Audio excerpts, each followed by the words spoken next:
Hello guys, this is John Tubs again. This time, magluluto tayo ng lunch for my wife. Sana magustuhan niya yung luto ko. Simple lang naman, mag-grill lang tayo ng pork. Let's go! Guys, kunin ko lang yung minarinate ko ng isang buwan na pork chop sa rep. Siguro naman pwede na to, isang buwan na eh. Ayan, pork chop. Kunin din natin yung grilling pan, in-order natin sa Shopee. Lagyan natin ng konting mantika, ikalat.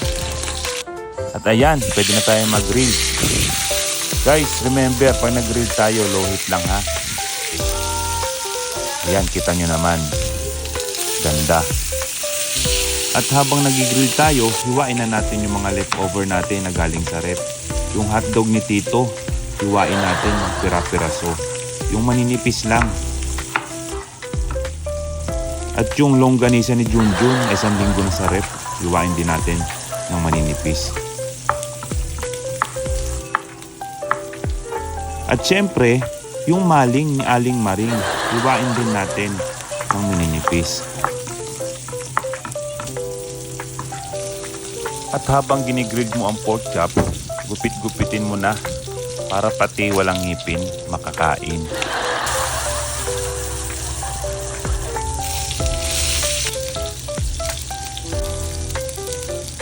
Sa puntong ito, yan, pwede mo nang hanguin. Set aside mo lang. Yan, pangalawang grilling natin. Low heat lang guys ha, para hindi masunog. Same thing din ang procedure. Gupit-gupitin nyo habang pinigrill nyo na. Yan, hanguin na natin. Set aside lang natin. Kuha tayo ng kawali. Magsasangag na tayo.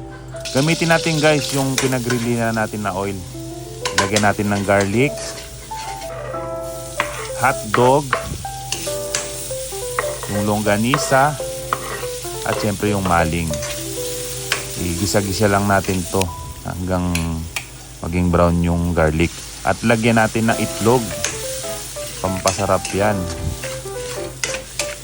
Special ang gagawin nating sinangag. Ayan, yung dinurog-durog na natin na kanin. Ayan, sangag mo lang na maayos. Lagyan mo ng asin at magic. Magic baka naman. Haluin lang, continuous lang, isangag lang ng maayos. Ayan, sa puntong ito pwede na yan. Set aside mo lang mamaya para sa plating. Siyempre, hindi masarap ang grilled pork chop pag walang partner na itlog. Kaya magluto na tayo ng itlog, guys. Ayan, lagyan natin ng asin.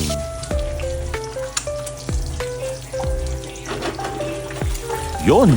Kaya nyo yun? Ulitin ko ha. Yun!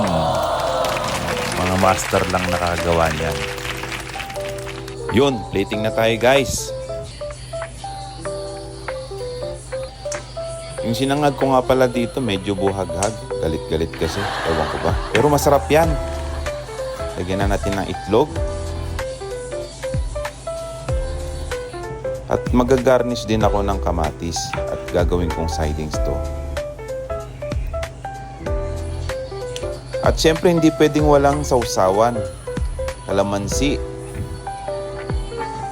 At sili. Gayatin mo lang na maninipis. At syempre, yung toyo ni Mrs. at suka ng lasing. Ayan, the moment of truth. Babe, sana magustuhan mo yung niluto ko. Ito nga eh. Trying ko na. Ito na nakita yung video. Marami po. Sabi malasa. Hindi naman nagustuhan mo, babe. Diyan ko lang yung kinakain ko. Kamain ko na. Gusto ko magkamay. Ayun no, kinamay oh. Wala tayo. Kamay na lang. Narinig ko sa Sarap na sarap ang asawa ko.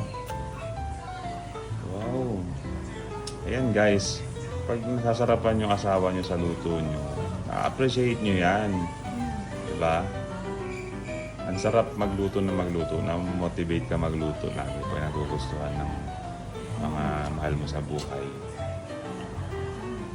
Goods ba, babe? Yummy.